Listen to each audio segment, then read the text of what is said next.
Que el Señor les bendiga, qué gusto poder saludarles una vez más y qué bueno que nos reúne un propósito en común, poder estudiar el tema de la guía juvenil que corresponde a la presente semana.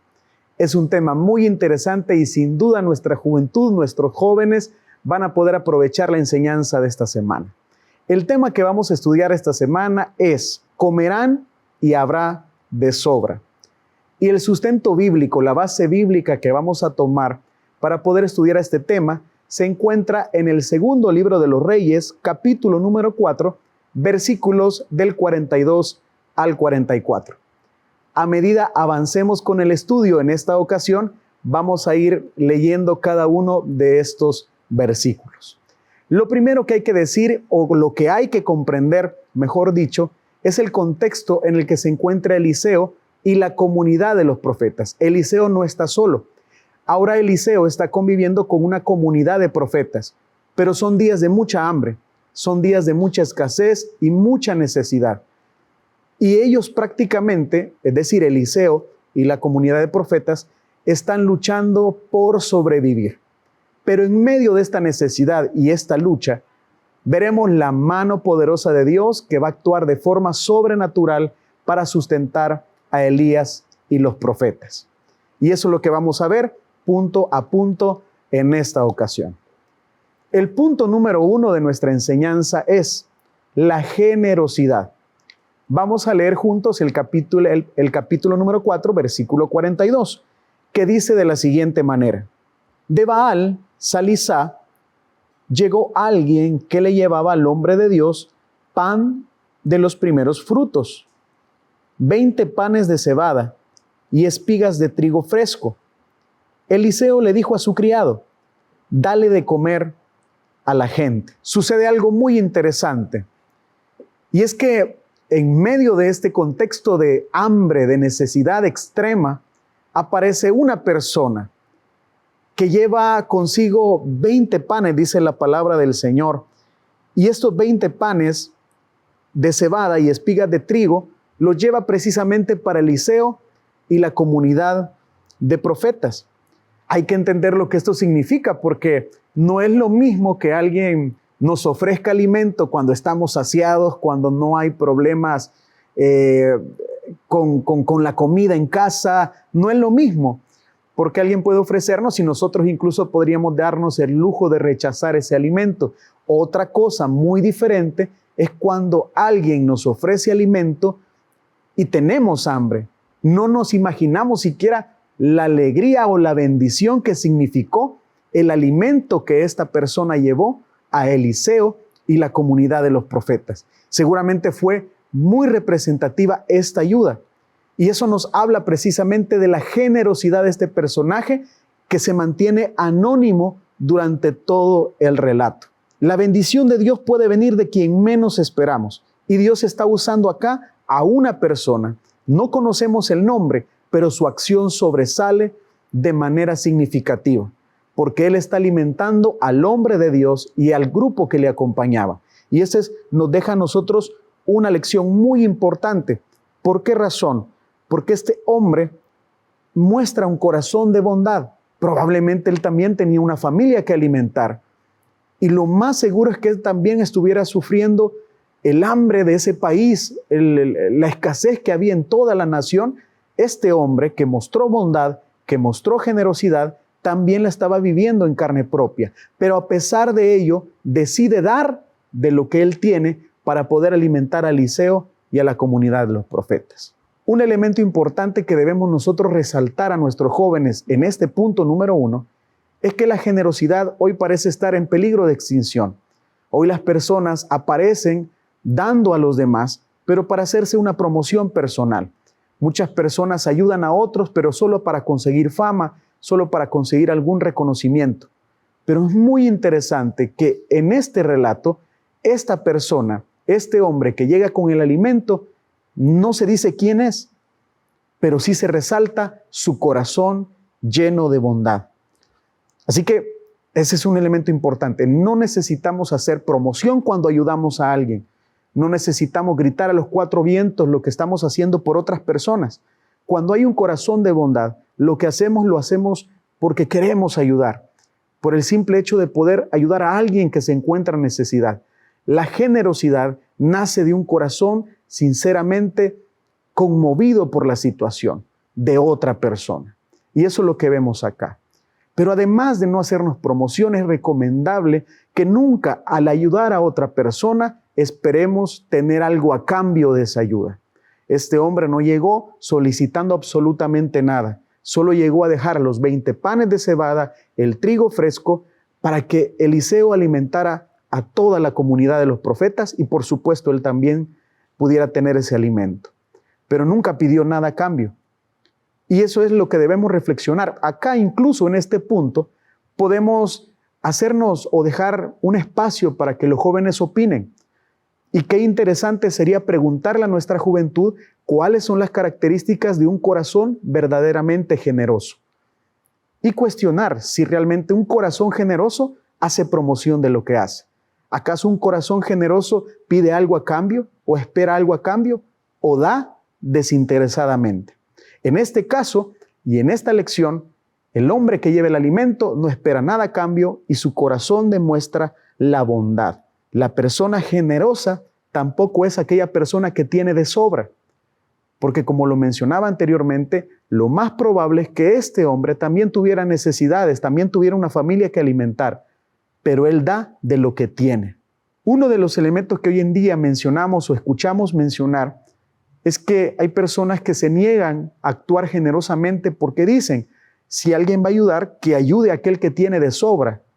Yo no puedo ayudar porque solo alcanza para mí. Pero no, nosotros entendemos que la generosidad va más allá y Dios nos permite bendecir a otros de lo que Él nos da a nosotros. Entonces, la generosidad es un elemento muy importante y debemos practicarlo. Nunca es tarde para hacerlo y no hay edad, no hay circunstancia ni condición económica, requisito para hacerlo. Tú puedes ayudar con lo que Dios te da. De lo que Dios te permite tener, tú puedes bendecir a otras personas. Avanzamos y vamos al versículo número 3 para estudiar el segundo punto. Leemos el versículo número 43. Dice, ¿cómo voy a alimentar a 100 personas con esto?, replicó el criado. Pero Eliseo insistió, dale de comer a la gente, pues así dice el Señor, comerán y habrá de sobra. Aquí hay un elemento muy interesante. Uno podría decir, esta persona que llegó con el alimento, que llegó con los panes, llegó con lo que tenía, pero esto no era suficiente. Y por eso el punto número 2 se titula la necesidad y la fe. El pan no era suficiente, eran 100 hombres que alimentar y solamente eran 20 panes. Ahí podemos hacer la cuenta junto a nuestros jóvenes cuánto faltaba para que cada uno por lo menos tuviera un pan. Pero Eliseo aplica la fe, porque a pesar de que él está consciente de que no es alimento suficiente, él decide actuar con fe. ¿Por qué? Porque dice ahí la palabra de Dios que Eliseo insistió al criado, dale de comer a la gente, pues así dice el Señor, comerán y habrá de sobra. La fe no es un elemento superficial que solo se aplique en un día de culto o en un día específico. La fe no es solamente una emoción, la fe es la manifestación y la evidencia que nosotros tenemos de tener una relación con Dios y depender de Él. La fe, repito, evidencia nuestra dependencia de Dios y la fe se aplica en cada momento de la vida. Sin duda habrán circunstancias mucho más representativas que otras. Habrán circunstancias duras que llegarán de golpe, de forma inesperada, quizás sea escasez, quizás sea enfermedad, quizás sean otro tipo de problemas, pero no debemos dejar pasar, o no debemos pasar por alto, mejor dicho, que la fe es la que nos motiva, la que nos levanta, la que nos anima a seguir adelante. Pero no solamente eso, la fe nos permite estar firmes en las promesas de Dios. Eliseo estaba seguro de que Dios había prometido que ese alimento sería suficiente para alimentarlo a él y a toda la comunidad de los profetas. Y él se aferra a la promesa de Dios. A lo largo de la vida eso será necesario.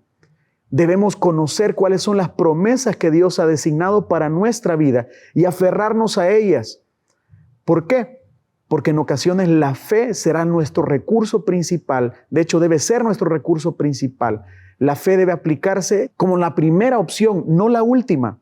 A veces cometemos el error de poner nuestra confianza en otras cosas y la fe viene a ser el último recurso, pero no. Eliseo nos enseña a través de esta lección que la fe es el primer recurso a aplicar en los momentos de adversidad, de necesidad y de escasez. Y es lo que nosotros vemos. Debemos creer en las promesas del Señor, creer en su palabra. Y no importa qué tan fuerte sea la necesidad, cuán grande sea el problema o la escasez que estemos atravesando, nosotros tenemos un Dios poderoso. Y sin duda es más grande el poder de Dios que esa necesidad que podemos estar atravesando. Aquí cabe, o vale la pena, mejor dicho, reflexionar en cuáles son las necesidades que atraviesan las jóvenes en El Salvador, la juventud en nuestro país. ¿Será que la mayoría de jóvenes tiene comida? ¿Será que la mayoría de jóvenes tiene educación? ¿Será que la mayoría de jóvenes o niños tienen acceso a un sistema de salud digno? Estas preguntas deben hacernos reflexionar acerca de las necesidades que hay en otros y valorar lo que Dios nos ha dado también a nosotros. Tener en cuenta que la fe es una fe que se puede aplicar a la vida diaria y que conlleva a acciones para ayudar a otros. Aquí Eliseo tiene claro que solamente queda aferrarse a la promesa de Dios, que Él hará que ese alimento alcance para todos. Eso nos lleva al último punto de nuestra enseñanza. El último punto es la promesa de Dios cumplida. Versículo 44, lo leemos juntos. Entonces el criado le sirvió pan y, conforme a la palabra del Señor, la gente comió y hubo de sobra. Sucede algo maravilloso, y es que el alimento no era suficiente. Eran 100 hombres contra 20 panes. Cualquier cálculo hacía imposible que la matemática alcanzara para todos, a solo que comieran un par de migajas cada persona. Pero no, ellos necesitaban ser sustentados con alimento y Dios había prometido darles lo suficiente. Eliseo, como lo vimos en el punto anterior, se aferra a la promesa de Dios. Dice la palabra del Señor que el criado, conforme a la palabra de Eliseo, comienza a compartir el pan. Y no solamente alcanzó, sino que sobró. Es decir, las personas recibieron el alimento que necesitaban. Dios está pendiente de nuestras necesidades. Él ha prometido estar con nosotros en todos los momentos de la vida y seguramente Él atenderá las necesidades que tú y yo tenemos. Por eso es totalmente necesario que además de aplicar la fe en nuestra vida, nosotros también nos aferremos y conozcamos cuáles son las promesas del Señor para nosotros. Una pregunta interesante para poder compartir con nuestros jóvenes es: ¿conoces tú las promesas de Dios para tu vida? ¿Sabes aquellas cosas que Dios ha prometido para contigo? A veces desconocemos cuáles son las promesas que Dios ha dado a su pueblo, a sus hijos e hijas.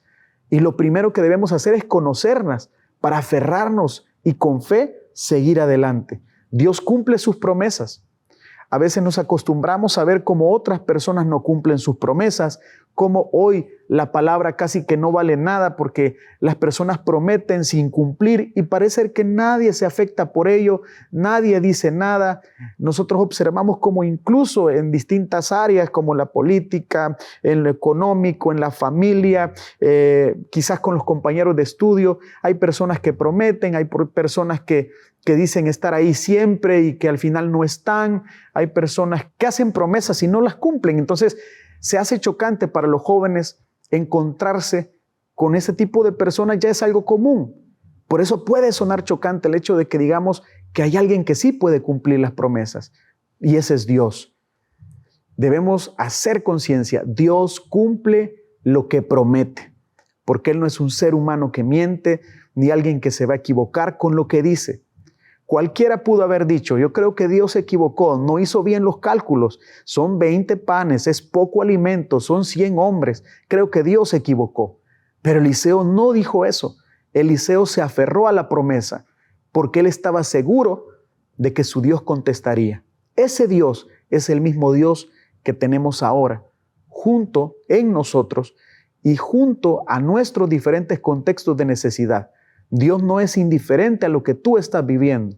Y por esa razón, además de aferrarnos a su promesa, debemos tener la convicción firme de que Él cumplirá su palabra. Qué bendición es contar con un Dios que no solamente observa de lejos la necesidad del ser humano, sino que le atiende y obra de manera sobrenatural. ¿Cómo vamos a llegar a experimentar en nuestra vida esos milagros de provisión, de sanidad, de respaldo? ¿Quieres ver a Dios en tu vida? ¿Quieres ver cómo Dios sacia tus necesidades? ¿Quieres ver la mano de Dios actuando en tu vida? Lo que necesitas es creer. Y para eso, el primer paso es que abras tu corazón al Hijo de Dios, que le permitas entrar en tu vida y que puedas ser testigo directo de cómo Dios cumple sus promesas. A lo largo de tu vida como creyente, y no importa la edad que tú tengas, tú comenzarás a experimentar diferentes episodios en tu vida. No todos serán agradables. Lo que sí podemos tener, lo que sí nos asegura que estaremos bien y que saldremos adelante, es que Dios ha prometido estar con nosotros para siempre. Aferrémonos a esa promesa, sigamos adelante, porque Dios está con nosotros. Este ha sido el estudio de esta semana. Espero que podamos seguir investigando, espero que incluso sigamos verificando el contexto de estos pasajes, que vayamos, investiguemos y podamos dar lugar a nuestros jóvenes, a que ellos también puedan expresarse en medio del estudio. Escucharlos es muy valioso y seguramente todos aprenderemos de la palabra del Señor. Que Dios te bendiga, ha sido un enorme privilegio.